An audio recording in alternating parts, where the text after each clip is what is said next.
বিয়ে করে।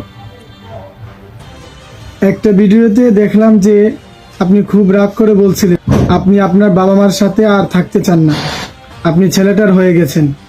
এসব কথা কেন বলছিলেন তাহলে? তখন খুব ভয় পেয়েছিলাম, আর ওইখানে আমি একা ছিলাম, ওরা অনেকজন ছিল, তার জন্য তারা বাধ্য করছে বলতে, তার জন্য আমি এসব বলছি। আপনি কি এখন আপনার ভুল বুঝতে পেরেছেন?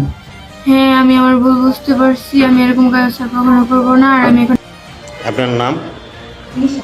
আমার দিকে একটু তাকান। আপনার আব্বুর নাম? বাবার নাম জানি না। আমার বাবার নাম কোন গ্রাম, কোথায়?